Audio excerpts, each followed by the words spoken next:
G'day. Anyone who's been watching my progress with my automated packing station videos, my drones don't work. The problem is with the crash avoidance on the far boundary of your scan range.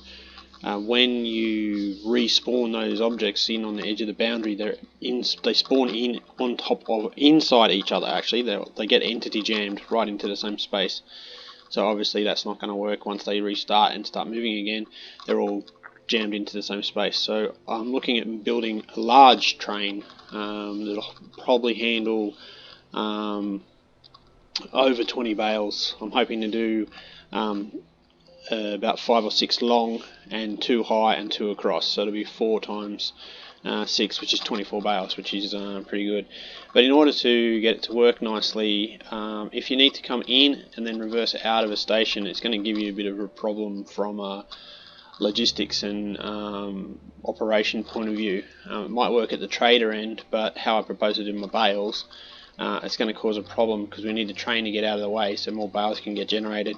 So that whole point of you staying in that area to allow it to all spawn. So anyway, this is what I've come up with. It actually switches from the straight rail to the curved rail, so you can actually go from going straight ahead to above us to across the top of the screen.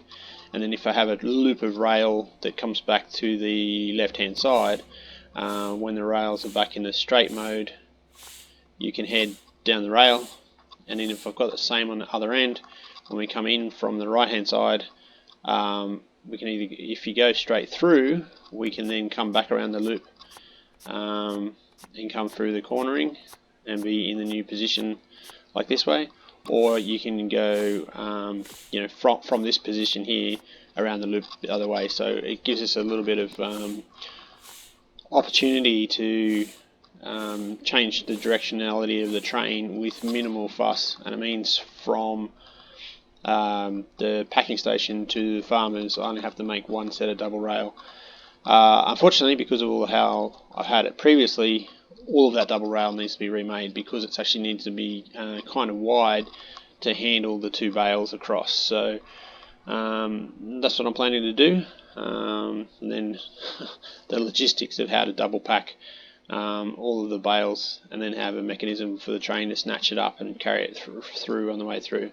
So I got some ideas for that. One of them might be just using a sensor pointing straight down onto the rail, and we can paint it and give it a red for slow, an orange for slow. A stop, we can use that as a forward sensor, so that's pretty easy to do a stop. And then I also plan to run controller and electric motor. So electric motor down the straights, go fast, get to the other end really quick. And then on the unload, slow down, creep in, and then on the station do a creep in as well. So we'll see how we go. But it's taken me a little while to get to this point.